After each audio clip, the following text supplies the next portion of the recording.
Pada 31 Oktober 1517, Martin Luther memaklumatkan 95 dalil yang mengkritik penjualan surat penebusan dosa yang saat itu dikenal dengan indulgensia. Hari itu Luther mungkin tidak pernah mengira teriakan kritisnya akan membawa perubahan bagi dunia, khususnya kehidupan gereja. Perpisahan, tapi sekaligus awal dari kebebasan dan keragaman. Sesungguhnya, Luther tidak pernah berniat keluar dari gereja Katolik Roma. Dalam sebuah pembelaannya pada petang hari 18 April 1521 di persidangan kota Worms, Jerman, Luther berkata, "Di sini aku berdiri, aku tidak bisa berbuat yang lain. Kiranya Tuhan menolong saya. Amin." Martin Luther lahir di Eisleben pada tanggal 10 November 1483. Sehari kemudian, ia dibaptis dengan nama pelindung Martinus, mengambil nama orang suci yang lahir pada hari yang bersangkutan. Ayahnya bernama Hans Luther dan ibunya bernama Margaretha Lindemann. Keluarga Luther berlatar belakang petani. Ayahnya kemudian mencari keberuntungan di salah satu usaha yang menjanjikan, yaitu pertambangan batu bara di Mansfield. Luther dan ketiga adik perempuan dibesarkan dengan disiplin yang tinggi. Mereka dididik untuk jujur dan tangguh. Hanya akibat mencuri beberapa butir kacang, Luther dicambuk oleh ibunya sampai berdarah. Luther juga pernah dipukuli oleh ayahnya hingga ia lari ketakutan. Takut bersalah, takut dimarahi, dan takut dihukum menghantui Luther hingga masa dewasanya. Akan tetapi, tiap kali ia bercerita tentang hal itu kepada teman-temannya, ia berkata, "Namun aku tahu betul ayah dan ibuku punya maksud yang sungguh-sungguh baik di balik semua hukuman itu." Luther juga menyadari bahwa kerja keras kedua orang tuanya memungkinkan dia menikmati pendidikan universitas. Luther juga dibesarkan dalam suasana tahayul. Ayah dan ibunya sering bercerita tentang hantu yang mengawasi tingkah laku kita. Jika kita melakukan kesalahan, kita akan disihir dan ditelan oleh makhluk jahat itu. Oleh sebab itu, kita harus beribadah di gereja untuk menangkal kuasa-kuasa jahat. Keluarga Luther sangat taat ke gereja.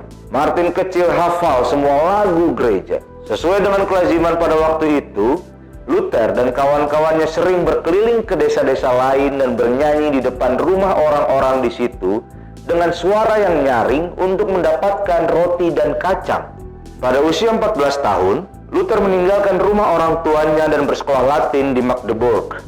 Guru-guru di sekolah itu adalah lulusan Persaudaraan Hidup Bersama atau Brethren of the Common Life, satu organisasi pendidikan iman dan ilmu yang sangat bermutu di Belanda, bentukan filsuf pendidikan agama Kristen yang bernama Gerd Goethe.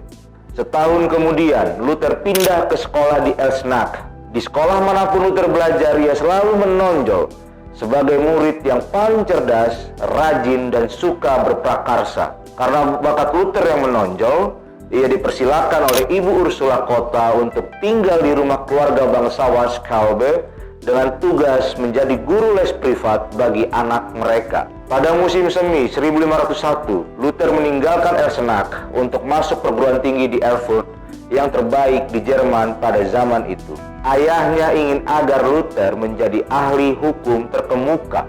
Sementara itu, diam-diam ayah Luther sudah menyiapkan seorang nona cantik dan kaya raya untuk dijodohkan dengan Luther. Pintu istana raja akan terbuka lebar untuk seorang ahli hukum yang berilmu dan berharta.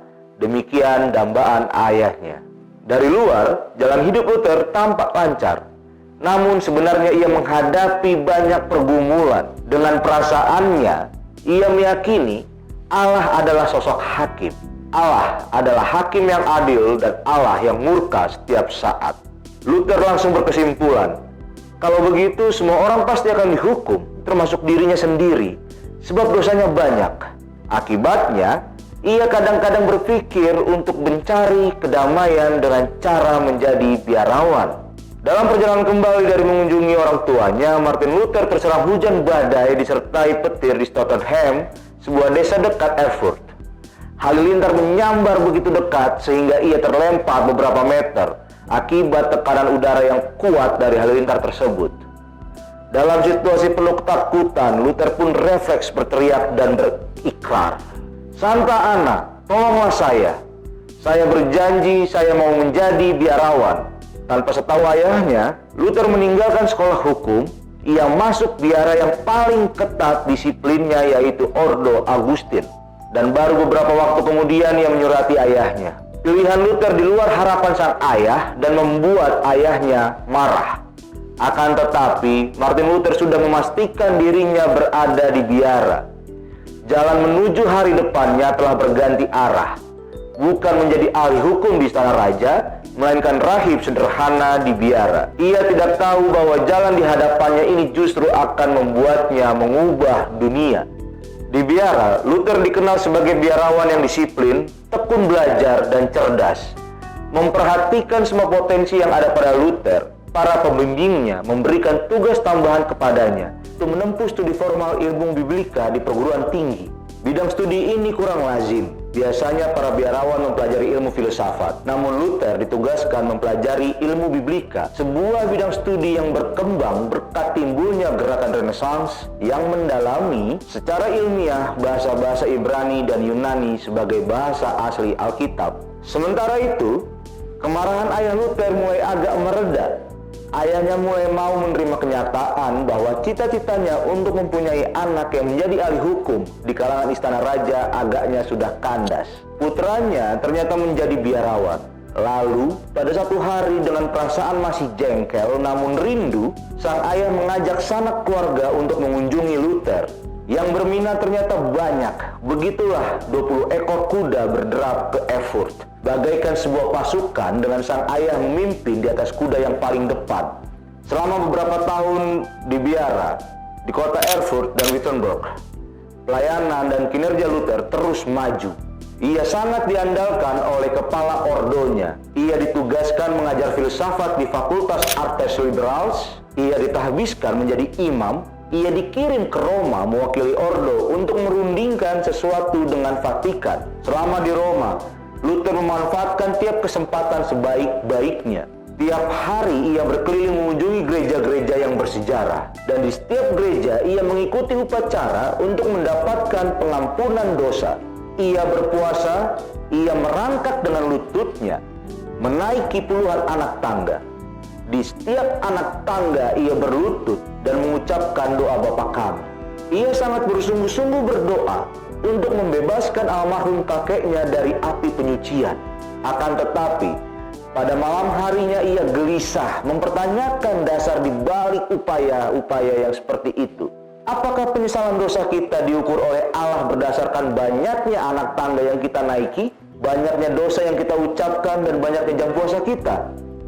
Apakah Kristus menyuruh kita menyiksa diri? Semua teman dan pembimbingnya di biara melihat Luther sebagai pribadi yang berintegritas. Mereka tidak tahu bahwa sebetulnya Luther selalu gelisah. Yang meresahkan Luther adalah isu pengampunan dosa. Sejak kecil, Luther sudah diajarkan bahwa untuk pengampunan dosa kita harus hidup saleh dan berbuat baik. Semua hal itu ia lakukan, apalagi ketika ia di dalam biara. Ia menyiksa diri, ia melakukan doa puasa, bahkan pernah sampai pingsan. Dari subuh hingga larut malam ia mengucapkan puluhan doa. Seluruh hidupnya adalah ibadah. Namun, semakin giat ia melakukannya, semakin ia gelisah. Untunglah bahwa para pembimbing ordonya terbuka untuk menampung kegelisahan Luther. Luther sangat kagum pada sifat bijak kepala ordonya, yaitu Johann van Stopwitz, yang ia anggap sebagai bapa rohani. Akan tetapi, para pembimbing itu pun tidak bisa menjawab kegelisahan Luther. Untuk meredakan kegelisahannya, Luther juga membaca buku-buku renungan karangan Bernard Clairvaux dari Ordo Cisterciens di Prancis yang dibaca oleh kalangan luas mulai dari petani sampai Sri Paus. Akan tetapi, kegelisahan tidak teratasi. Luther terus bekerja keras menjalankan tugas dari ordonya. Ia menjadi kepala atas 11 biara Augustin di negara bagian itu dan menjadi penulis buku-buku tafsir Alkitab. Justru setelah Luther lulus sebagai doktor dalam ilmu Alkitab, ia semakin gelisah. Sebagai hakim yang memegang kebenaran, tentu Allah adil. Orang berdosa dihukum ke neraka, orang benar masuk surga. Supaya orang menjadi benar, kita banyak beribadah dan beramal. Akan tetapi, betulkah bahwa Allah bisa dipengaruhi dengan banyaknya ibadah dan amal kita? Lalu, pada suatu hari ketika mempelajari kitab Roma, batin Luther seakan-akan tercelik. Di situ tertulis, Injil adalah kekuatan Allah yang menyelamatkan setiap orang yang percaya, sebab di dalamnya dinyatakan pembenaran oleh Allah yang bertolak dari iman dan memimpin kepada iman.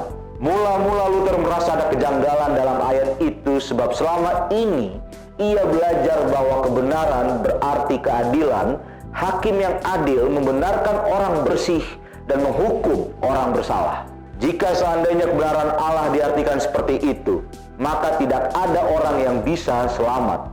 Akan tetapi ayat itu menunjukkan bahwa kebenaran Allah bukan membenarkan orang bersih, melainkan justru membenarkan orang berdosa. Artinya, kita semua dianggap benar atau dinyatakan benar oleh Allah. Itu terjadi dalam Injil, bukan dalam arti kitab, melainkan dalam arti perbuatan Kristus di atas kayu salib. Itu adalah rahmat Allah. Kebenaran Allah berarti rahmat Allah. Itulah kekuatan Allah. Jadi, kita memperoleh pengampunan bukan karena perbuatan ibadah dan amal kita, melainkan karena rahmat Allah yang diberikan kepada kita. Rahmat atau anugerah adalah pemberian yang tidak berhak kita terima namun diberikan kepada kita. Mendengar pergumulan dan penelitian Luther itu, para biarawan termenung-menung. Sola gratia, hanya karena anugerah atau hanya oleh anugerah. Pada tahun itu juga, yaitu antara 1514 atau 1515, hasil penelitian Luther tersebar melalui buku Tafsiran Surat Roma. Di banyak biara buku kalangan Luther dipelajari secara cermat. Para biarawan mulai membuka dan memperbarui pikiran mereka. Mereka mulai mereformasi pola pikir mereka. Proses reformasi gereja pun mulai menggelinding. Belasan tahun setelah penelitian surat Roma itu, Luther menulis, "Saat itu aku merasa seolah-olah lahir kembali dan memasuki Firdaus melalui gerbang yang lebar. Alkitab menjadi berbeda sekali. Dulu aku begitu membenci istilah kebenaran Allah, namun setelah itu justru sangat menghargainya. Aku terbebas dari rasa takut yang menggelisahkan batinku sejak masa mudaku." Sebagai biarawan yang berdisiplin, Martin Luther tidak pernah meragukan ajaran resmi gereja Katolik tentang pengampunan dosa. Keyakinan itu tetap ia pegang juga setelah menulis buku Tafsiran Surat Roma yang memuat dalilnya bahwa kebenaran Allah berimplikasi Allah membenarkan atau membuat benar kita yang semula tidak benar. Pembenaran itu adalah rahmat atau anugerah Allah yang terwujud dalam penyaliban Kristus. Akan tetapi ajaran yang baku itu ternyata dipraktikkan berbeda di lapangan. Johann Tetzel, seorang kepala biara, mengajar bahwa pengampunan dari Allah bisa diperoleh jika kita mempersembahkan uang. Sebagai tanda terima pembayaran itu, Tetzel memberikan surat penghapusan siksa. Akibatnya, ada orang yang tidak perlu bertobat dari dosanya karena sudah membayar surat penghapusan siksa. Ajaran Tetzel itu melecehkan hakikat ajaran baku gereja Katolik tentang sakramen pengampunan. Luther sangat menentang keras ajaran Tetzel dengan cara menempelkan 95 dalil di pintu gereja Wittenberg pada 31 Oktober 1517. Dalil pertama berbunyi, "Bila Tuhan dan Guru kita Yesus Kristus berkata, bertobatlah," maksudnya adalah agar segenap hidup kita pertobatan. Dalam tulisannya, Martin Luther menyebut pertobatan merupakan sikap sepanjang hidup yang diharapkan dari seorang Kristen. Dengan dalil-dalilnya, Luther bukan hendak melawan ajaran gereja Katolik. Ia malah membela. Yang dilawan adalah pelaksanaan di lapangan. Yang paling jengkel pada gerakan Luther ini adalah para penjual surat penghapusan siksa dan negara-negara bagian yang menerima setoran hasil penjualan. Pada zaman itu, Kekaisaran Jerman meliputi Austria, Swiss, Belanda, sebagian Perancis, dan terbagi atas negara-negara bagian yang dikepalai oleh raja atau oleh uskup. Negara dan agama menjadi satu, sehingga raja turut mengatur gereja dan uskup turut mengatur negara. Untuk menjelaskan polemik ini, Luther mengirim surat pada Paus Leo X. Lalu Paus menetapkan agar Luther menghadap Dewan Hakim di Roma. Raja Frederick menolak ketetapan Paus itu mengingat keamanan Luther tidak terjamin di Italia. Sambil menunggu perkembangan lebih lanjut, Luther terus bekerja. Ia mempelajari sejarah jabatan-jabatan gerejawi dan menemukan bahwa Pemahaman tentang peran umat dan pejabat gereja sudah jauh menyimpang dari jiwa gereja abad pertama. Ia menemukan bahwa para rohaniwan terlalu banyak mengumpulkan kekuasaan dan berpretensi tidak bisa bersalah. Padahal sudah terbukti ada beberapa persidangan sinode atau konsili yang ternyata membuat keputusan keliru. Menurut Luther, patokan kita yang paling tinggi bukanlah peraturan gereja, melainkan firman Tuhan. Tulisan Luther mengenai hal ini menggoyang kedudukan para rohaniwan termasuk Sri Paus. Kemudian Paus mengirim Dewan Hakim ke Jerman untuk memeriksa Luther. Setelah berpolemik selama sekitar 3 tahun, Kaisar Karol V mengadakan sidang yang dihadiri para kepala negara bagian yang anti Luther. Pada tanggal 26 Mei 1521, ditetapkan bahwa Luther dan tiap pengikut ajarannya dikutuk. Semua buku-buku karya Luther harus dibakar. Luther dinyatakan berstatus vogelfrei verklärt, yaitu boleh dianiaya dan dibunuh siapa saja. Pada malam itu, dalam perjalanan pulang, kereta Luther disergap oleh gerombolan penculik. Luther dibawa masuk ke hutan. Para pengawal Luther tidak berdaya. Keesokan harinya, tersiarlah berita Luther dibunuh dan mayatnya belum bisa ditemukan. Padahal, para penculik itu suruhan Raja Frederick yang melindungi Luther. Luther pun disembunyikan di Puri Wartburg di Eisenach. Selama bersembunyi, Luther terus bekerja keras. Ia menerjemahkan Alkitab dari bahasa aslinya ke dalam bahasa Jerman sehari-hari. Sebelumnya, Alkitab hanya bisa dicetak dalam bahasa Latin, sehingga hanya para rohaniwan saja yang bisa membaca Alkitab. Padahal Luther ingin agar tiap orang, termasuk para petani pun bisa mengerti dan menikmati Alkitab serta buku-buku renungan. Kutuk yang ditetapkan oleh Kaisar Karel V berimplikasi bahwa gereja tidak memberi ruang lagi kepada Luther dan pengikutnya. Oleh sebab itu, sejumlah imam mulai mengadakan ibadah sendiri yang lepas dari gereja. Yang mencolok berbeda adalah liturginya yang lebih mengikut sertakan partisipasi umat dan digantinya bahasa Latin dengan bahasa nasional. Umat menyambut pembaruan ini. Ini menjadi awal lahirnya persekutuan sebuah gereja baru yang terpisah dari gereja Katolik. Itulah benih lahirnya gereja reformasi. Pada bulan Februari 1522 di Wittenberg, sekelompok orang yang mengatasnamakan gerakan reformasi berpikir radikal dan bertindak biadab. Mereka menyerbu gereja-gereja Katolik dan merusak segala simbol Katolik seperti mezbah, salib, patung Kristus, dan lainnya. Mendengar peristiwa ini, Luther keluar dari persembunyiannya lalu menghardik kelompok radikal ini. Luther memarahi Karlstadt, seorang guru besar Universitas Wittenberg, yang memimpin kelompok radikal ini. Kamu bodoh. Reformasi bukan membenci dan menghancurkan, melainkan memperbaiki dan memperbarui. Sejak itu, Luther tidak bersembunyi lagi. Ternyata kutuk Kaisar Karel V sudah luntur di bawahnya. Sebab sang kaisar sudah tidak bersahabat lagi dengan Sri Paus. Lagi pula kaisar sedang bertikai urusan perbatasan dengan Prancis dan Turki. Luther meneruskan gerakan pembaruannya dengan terus menulis. Buku-bukunya membuka pikiran banyak orang. Ia diperbolehkan tinggal di biara. Pada usia 42 tahun ia menikah dengan Katharina von Bora dan mempunyai beberapa anak, yaitu Hansen, Magdalena, Martin, Paul, dan Margareta. Untuk membiayai hidup, istrinya memelihara sapi dan menanam kentang. Istrinya menghiasi pintu gerbang rumahnya dengan ukiran "Ia hidup", juga ukiran "Dalam tinggal tenang dan percaya terletak kekuatanmu". Kedua kalimat itu dikutip dari Lukas pasal 24 ayat 23 dan Yesaya pasal 30 ayat 15. Sekarang, tempat tinggal keluarga Luther itu menjadi museum Wittenberg. Luther meninggal pada usia 62 tahun.